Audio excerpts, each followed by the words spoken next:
بسم الله الرحمن الرحيم إن الحمد لله نحمده ونستعينه ونستغفره ونستهديه ونتوب إليه ونعوذ بالله من شرور أنفسنا وسيئات أعمالنا من يهده الله فلا مضل له ومن يضلل فلا هادي له وأشهد أن لا إله إلا الله وحده لا شريك له وأشهد أن محمدا عبده ورسوله صلوات الله وسلامه عليه وعلى آله وصحبه وسلم تسليما كثيرا أما بعد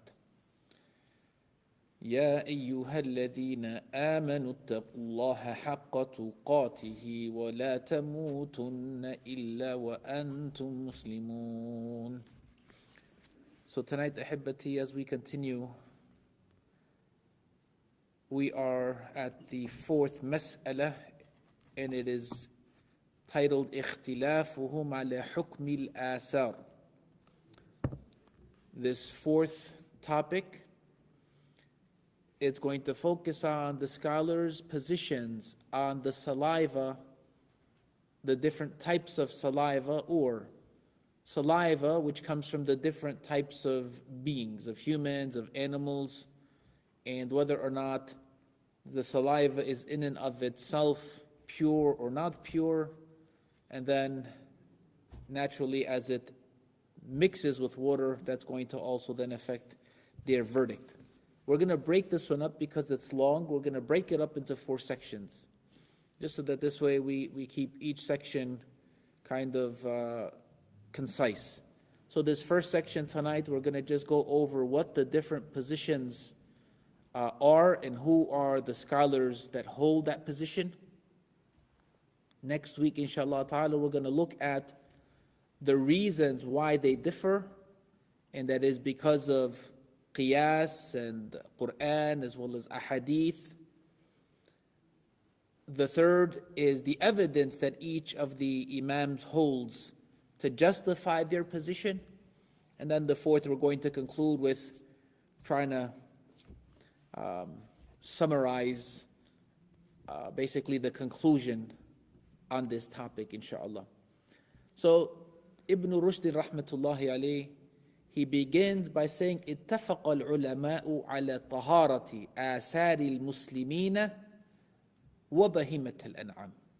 So he begins with where the scholars are in agreement with each other. And he says that the scholars, they are in agreement that the saliva of a Muslim, that it is pure, which means that if a Muslim were to drink from, this pot of water, for example, and naturally something of the saliva is going to mix in with the water, that if somebody were to take that and make wudu with it, their wudu would be okay, no problem. The second category that they also agree upon are bahimatul an'am. Bahimatul an'am are those cattle that we are allowed to eat from. So when we look at sheep and goats and whatever in their family, cows and whatever's in their family, camels and whatever's in their family, that if any of those were to also drink from, for example, whatever that water would be, that their saliva is naturally going to mix in with it, that it would be permissible for us to also use that water to make wudu because it is pure. So this is what they agree on. Now he calls our attention to the differing. And there's many different positions between the scholars, rahmatullahi alayhim ajma'in. He says, وَاخْتَلَفُوا فِي مَا عَادَ ذَلِكَ اِخْتِلَافًا كَثِيرًا. He says, and besides that, they differ a lot. فَمِنْهُمْ, the first, فَمِنْهُمْ مَنْ زَعَمَ أَنَّ كُلَّ حَيَوَانٍ طَاهِرِ السُّورِ. He says, so from them are those who hold the position that the saliva of every animal, regardless of what it is, regardless of what animal it is, that its saliva is clean. And this happens to be a position of Imam Malik rahmatullahi alayh. وَمِنْهُمْ This is the second position. من استثنى الخنزير فقط. He says, and the second is that everything is pure except for the pig and what's in the family of the pig.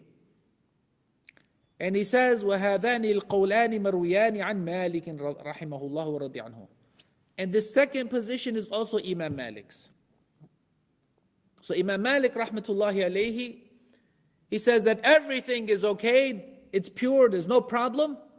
But in the second position that is also narrated on him is the exception of swine. If swine, hogs, pigs, whatever's in their family, boar, etc., that if they drink from it, then it's not. Now naturally it would have to be known, right? It's not about, well, maybe.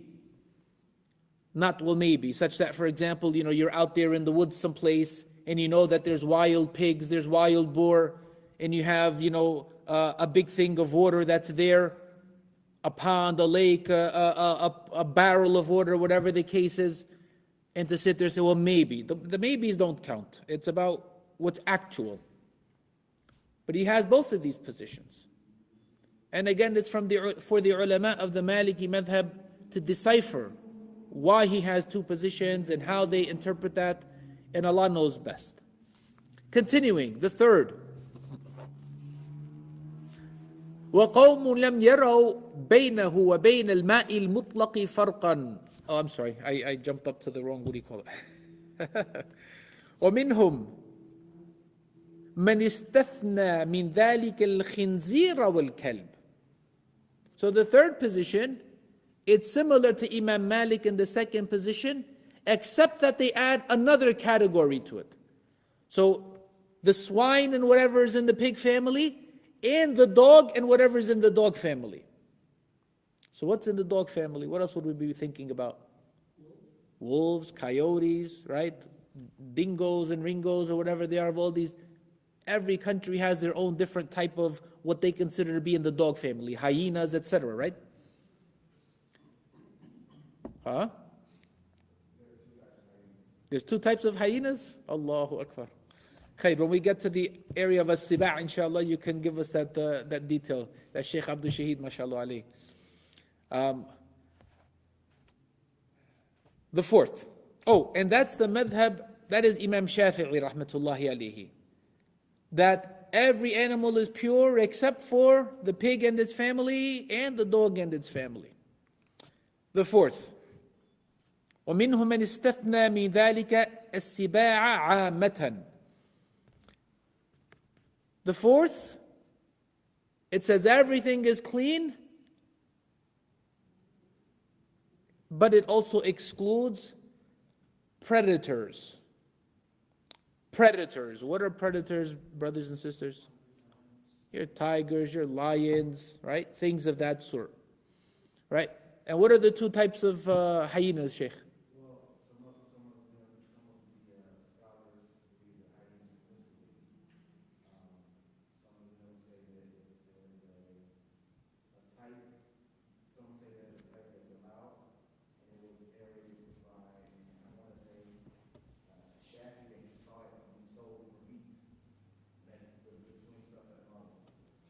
SubhanAllah. So the Shaykh is telling us that the scholars hold two positions because one of them is recorded as being permissible to consume, to eat it.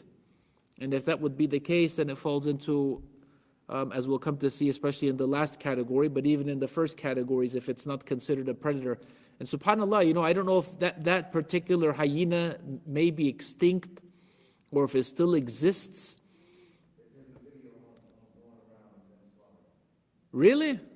Oh my God, subhanAllah. I mean, I see the hyena and it's this ferocious, animal that fights lions and stuff, you know what I mean? And so on. But anyway, don't mind me, subhanAllah. Where were we? So he says with regards to this one, that predators in general, as a whole, that they are not considered, their saliva is not considered pure, therefore all of them, if any of them were to drink from it, from the water, then it would become impure.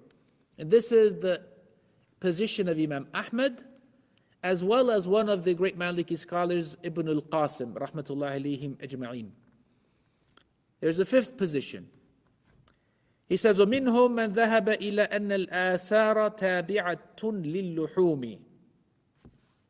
So this fifth position says that the saliva, we have to look at the actual meat itself of the animal, meaning فَإِنْ كَانَتِ اللُّحُومُ مُحَرَّمَةً فَالْآثَارُ نَجِسًا.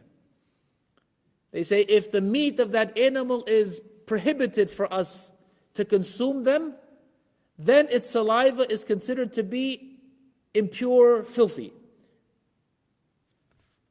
وَإِنْ كَانَتْ مَكْرُوهَةً فَالْآثَارُ مَكْرُوهًا. And if the meat is disliked, then the saliva is also considered to be makruha, that it is disliked. وَإِنْ كَانَتْ مُبَاحَةً فَالْآثَارُ طَاهِرًا. But if the animal is permissible to consume, then the saliva is pure. So once again, we base, in this case, Imam Abu Hanifa rahmatullahi alayhi, he bases the saliva off of whether or not the animal is what? Whether it can be eaten. So if the animal is eatable, meaning that it is halal, permissible, then its saliva is pure. But if the animal is considered disliked, that it is makruh, then its saliva is also makruh, which means that the water would then become makruh. But if it is haram to eat the meat of that animal, then the water, the saliva is najis, it is filthy, it is impure, which would mean then that the water would also become filthy and impure. After having discussed the animals, he now moves on to another category. He says, وَأَمَّا سُؤْرُ الْمُشْرِكِ. He now goes to the aspect of dealing with the question that was asked with regards to the saliva of polytheists. And not just polytheists, but when they say mushrik, it is of those words that they say, مِنَ الْأَلْفَاظِ إِذَا اجْتَمَعَتْ افترقت وَإِذَا افترقت اجْتَمَعَتْ. From those words that if they are not mentioned together, they're used as synonyms. But if they are mentioned together, then they have different meanings. So mushrik, kafir, if they are not mentioned together, they are interchangeable, they are synonyms. So it doesn't necessarily mean just a polytheist as much as it means a non-Muslim in general. There are differences of opinion between the scholars whether or not the saliva of a non-Muslim is clean, tahir, or whether it is impure, najis. فقيل, the first position, إنه najis.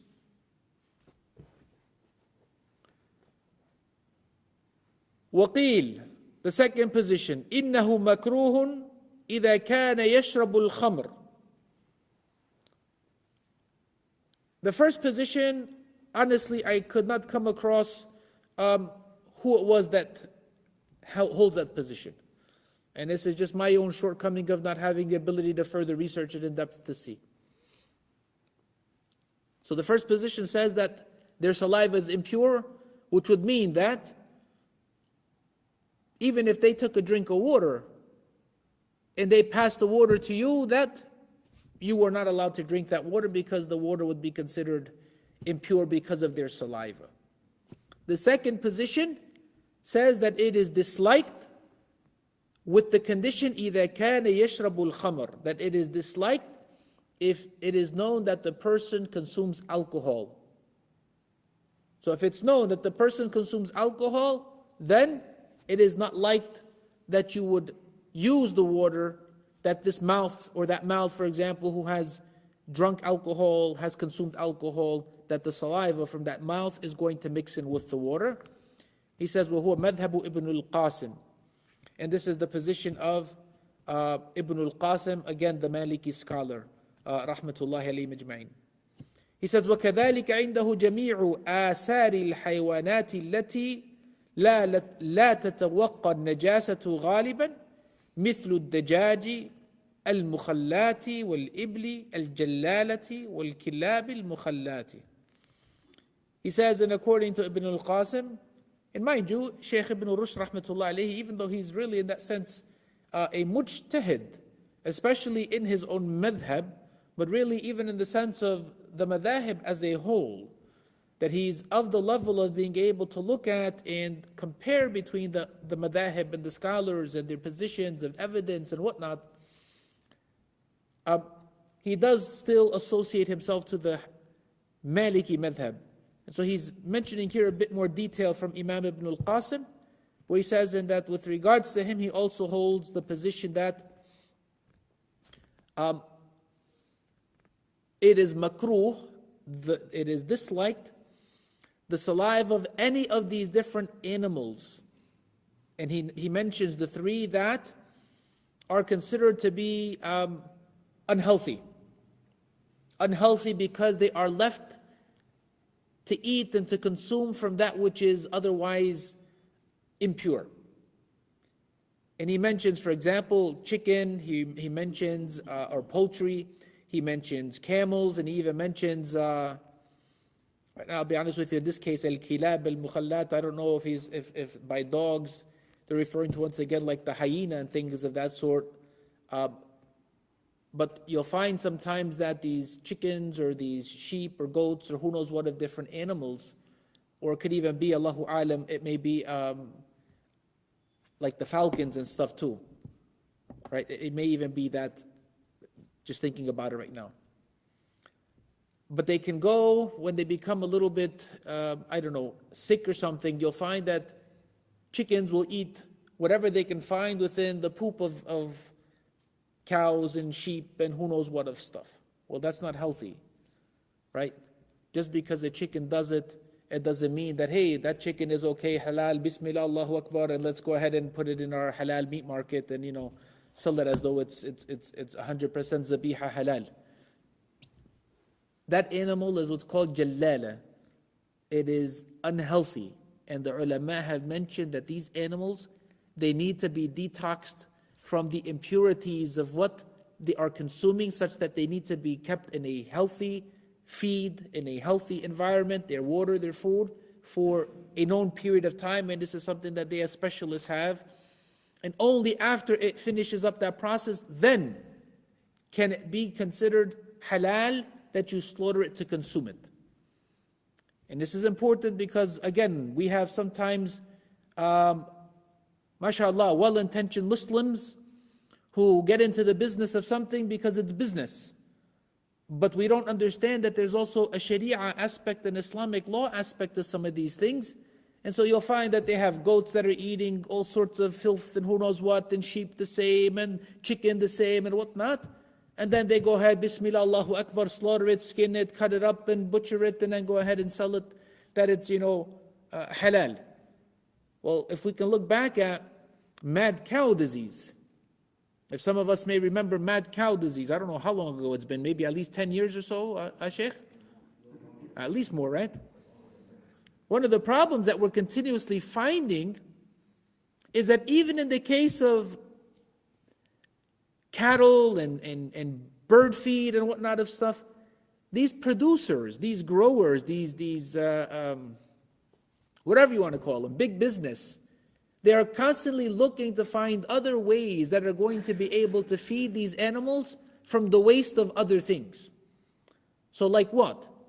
They take the bones of different other animals, they grind them up, they mix it in with grain and so on, and then they feed it to the animals, to the cows and stuff. They'll label it as protein, subhanAllah. They'll take fish, the same thing, it's bones and who knows what of stuff, they'll mix it in with different things, and then they'll feed it to them. Well, these animals are herbivores. They are not meant to be omnivores, that they're going to consume protein in the sense of animal-based, whatever, along with the other stuff. They get sick. And they get these diseases. And what happens when they get mad cow disease or who knows what? Avian flu virus and whatever it is of all these other. Well, the people who consume it also die. Right? So this is part of what we want to pay attention to. So this is where this last part is here. And we concluded that part, inshallah ta'ala. From next week, we'll talk about the reasons why they differ. But this, just to conclude, inshallah, this last thing of what was mentioned with regards to the non-Muslims, it's important to put this into perspective.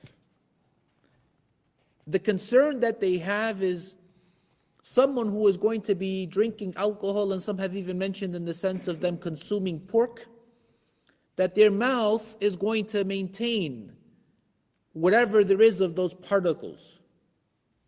Now there's another thing we want to pay attention to. The Muslims, especially back in that time compared to the non-Muslims back in that time, hygiene as a whole, oral hygiene especially, there was a night and day difference between the hygiene of what Muslims had and the hygiene of non-Muslims. The Muslims were people who used those toothsticks that they would clean their mouth out, their gums, their tongue and cheeks and palate, at least once a day, at least, minimum. But the sunnah being with each wudu, with each salah, before coming into the house, before coming into the masjid, it was several times a day. Whereas the non-Muslims, cleaning their mouth, are you kidding me? And I'm not saying this to be derogatory, this is factual. They didn't even take showers. They did not bathe except for, if anything, once in their life. And that may have been when they were, baptized or, something of that sort. Or when they went in through communion or whatever the case is. I mean, there's stories to talk about, Louis the whatever he was of France and some of these leaders. We're not talking about poor people, we're talking about the leaders and the wealthy. That it's recorded that he took like 7 baths in his whole life. Even if it was that they had marital or sexual conjugal relations or not, regardless, they did not clean themselves. And so they're now, as Muslims, they're not looking at it from the perspective of you and I, where today we're looking at, the non-Muslims producing all sorts of toothbrushes and toothpaste and dental floss and mouthwash and who knows what of stuff, where we're looking at them and it's, sadly sometimes it's like a reversal of them being so attentive to their oral hygiene, perhaps even more sometimes than what we may notice from Muslims, right? So it's important to keep this context so that if we're going to sit there and maybe you're going to be, maybe we have converts who are going to be listening to this and thinking, oh my God, so if I'm with my parents, I can't drink from their cup anymore, or we can't share a drink of water or juice or share it, inshallah. You don't have anything to worry about unless you know that they are drinking alcohol at the time, then yes. Or that they are consuming pork at the time, then yes, refrain from it. But otherwise, if that's not at all the case, saliva of a Muslim for a non-Muslim, there's no problem at all with it, and Allah Azza wa Jal knows best. Any questions? Wa sallallahu ala nabiyyina Muhammad. Any questions? Going once, going twice. Jazakumullahu khairan, and you still have enough time to go home and watch the Cowboys